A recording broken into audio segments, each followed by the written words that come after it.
Hey, what's going on, Toothache Version Gang? Hope you're doing well. I'm doing pretty good. Hey, we have our fun on this page, right? We have our good little laughs. We look at some goofs. We have a bunch of stories and happenings that we talk about here, and everyone here has a grand old time, right? I'm no stranger to talking about certain groups in this actual hobby space. I talk a good little bit. I'm not going to lie about the sellers here. There's a few sellers that I've talked about before where they're doing goofy things. Do I think sellers are bad? No, not all of them. There's plenty of good sellers here that sell plenty of great cards, go about their day, do honest work, sell some cards, help out some people where they can, and just make a little bit of cash on the side. No big deal. Nothing wrong with that. Do your thing, sell your cards. There are some goofy sellers, though, that prey on hype, prey on FOMO, do some weird things, make some weird bundles, and overall just kind of make it a very hard time to be in the Pokemon space when it comes to picking up certain product. Say what you will about the entire thing, how you feel, how you don't. It's okay. I've talked my fair share about sellers, and I do not sell Pokemon cards, so it's an easy thing for me to do. However, I am not above, and I do know that not every buyer in this space is perfect either. Buyers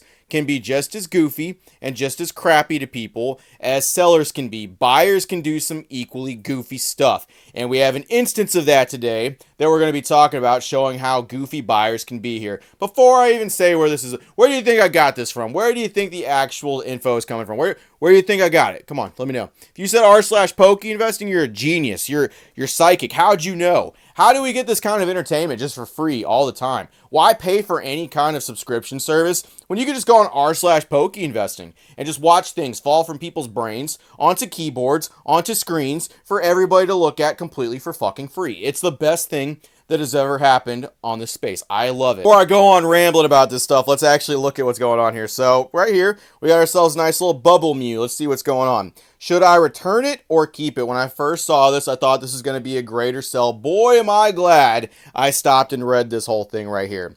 I just purchased this card for $170. Congratulations, you got yourself a Bubble Mew. This is the hot new Pokemon card hitting the market right this second. It's getting the big stonk bucks and getting rammed all the way up there. Paldean Fates is getting that resurgence, baby. If you bought the Paldean Fates, you're probably sitting real pretty right now because the Bubble Mew is where it's at right now. That's what the card everybody wants. 170, I think, is pretty good for what it's going for right this second. Kind of expensive considering what it used to be. But hey, Bubble Mew be Bubble Mew, and that's a great card, and the art is just fantastic. I absolutely love their art. So they purchased this card for $170. I noticed these small bumps on the foil. So you're looking at this card, and you're probably like, I don't see any small bumps on the foil. Where is it? Don't worry, the actual person who posted this up, they enhanced it. They got their times 20. They got themselves a little scope, and they're seeking out the bumps right here. So here's a nice little picture of it all zoomed in, all that stuff. And if you can look right there, you got a couple bumps above the little E with a little thingy above it, and you got one above the M in Pokemon's right there. You got a little bump. And then right there, it kind of looks like underneath Oddish, looks like Oddish might be spitting some sunflower seeds out or something. Right there on the bank of Yale River, you can see right there a nice little bump, a nice little dot right there that is on the card. Now, did the seller probably put this on there to do some ill stuff? Oh, I'm sure that's what happened. I'm sure the seller tried to do some fast stuff on them right there. Here's another angle of said bump right above Poliwag. I'm sure Poliwag's looking right at it. You look at the back of the card, it looks fine to me. Looks perfectly okay. Got to take it out of the top loader to fully get it, but at the same time, I don't see anything that's really holding the card back from getting a good grade or nothing like that. It looks good. Looks like a nice English quality card, honestly, for some of the stuff that English people are saying that the English cards get, and that's what's justifying their PSA 10 prices. So, hey, good looking card right there. So they noticed these small bumps. The seller offered a $17.50 partial refund. What would you do? Take partial refund or return the card? Let me know if you can. Thanks. Which goes back to their title. Should I return it or should I keep it? First of all, before we even get into any of that, let me just say, how the hell did you find a seller on eBay that's willing to give you a partial refund for a card that they had nothing to do with controlling that card looking like that whatsoever? Those little bumps on the card, I guarantee came from the factory. I guarantee those are just from Paldean Fate's amazing quality control coming on that. And you got a seller that you contact that's willing to almost give you $20. You're eating fucking lunch or dinner for that day for absolute free, getting that money back. They're willing to give that to you, and you're debating on what you should do. That's crazy to me that you even found the seller willing to humor this stuff. A seller honestly has every right to not respond to that and be like, that's a near mint card I sent you, buddy. That's a good card right there, and that's what you bought. If this seller advertises card as purely near mint, then I don't think there's anything that this person really can do, and the seller offering that money in the first place is absolutely above anything they have to do. Let's look at what PSA has to say about a near mint card. Since most people here want to grade their cards, they're probably going to go through PSA. Let's see what a near mint card truly upholds, and that is a PSA 7. A PSA 7 is a card with just a slight surface wear visible upon close inspection. There may be slight fraying on some corners, picture focus may be slightly out of register. A minor printing blemish is acceptable. I wonder if these minor printing blemishes could look like little dots on a card or little bumps that happen on a card's holofoil where it didn't actually get put down all the way or something like that. I wonder if that's possible. 100%. And that would easily be something that qualifies the card as being near mint. I guarantee if this person wanted to get a PSA 10 card or something like that of a Mew, they would have just bought the PSA 10. That's really 100% what they would have done. If they don't fucking care, that's a whole nother thing. But looking at this card, I guarantee you as a pack fresh near mint card just being sent to you. That's crazy to me. But hey, what do we care what Opossum thinks about this whole thing? Let's see what the actual community has to say about this underneath their comments right here. Crazy he offered you anything. That's what I said. That's what I thought when I read this whole thing too.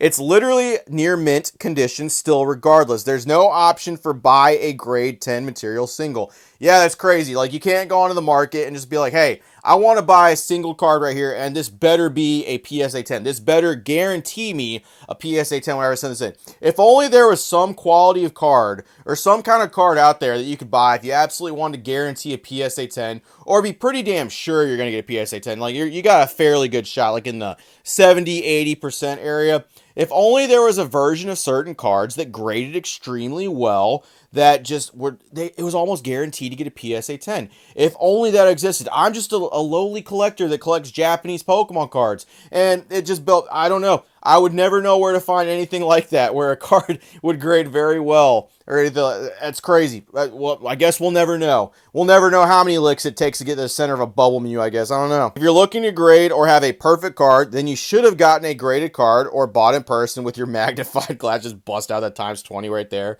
while you're trying to do the sale. You're lucky the seller's offering you anything. Exactly. You found a very good seller online, a fucking gem of a seller, and you're treating them like this over a couple of factory bumps on a card. That's insane to me. Dude, that is near mint. Stop being pedantic and an annoying buyer. Absolutely. You are being very pedantic. You're bringing up stuff that they have no control over for a card. For a card they probably sold as near mint.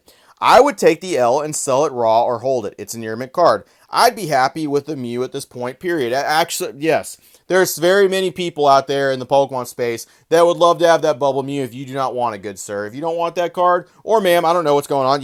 If you don't want that card, then by all means, sell it as a raw card. Sell it as a fucking near mint card. It will sell. Never you fret. If you don't plan on grading it, I wouldn't bother returning. If you're holding it for an investment, a buyer won't care down the line if there's a couple small bumps on our card. I for sure certainly wouldn't, especially if it's like something from the factory or something. Absolutely not. There's nothing you can do about that. Near mint card is a near mint card.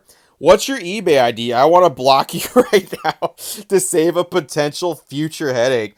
Yeah, that's what's going to happen with stuff like that too. If you're a buyer, it's kind of like that, man. Like, hey, you are entitled to buy whatever you want. You're entitled to have the preferences you want on the cards that you want to buy. But also, people are allowed to respond to that the way they want to. Sellers don't sometimes have a whole lot of control over certain things. And cards coming from a factory like that, cards coming directly from fucking Pokemon packs and that beautiful English quality, having little bumps on them like that, bro, that's a near mint card all day. If they advertise the card as near mint and that they wanted to give you almost $20 as a refund to say sorry and let you keep the card for that. That's amazing, and that seller is absolutely too kind for what's going on here. I'm glad they have that kindness in their heart. I'm glad they're willing to actually hook it up. Maybe it's the holiday season. It is the holidays after all. By the way, hope everyone's having a happy holiday season so far. Maybe they just got that kindness in their heart. You know what? You love to see it. But that buyer, you're kind of making an ass of yourself, in my personal opinion. You're kind of looking like a real tool,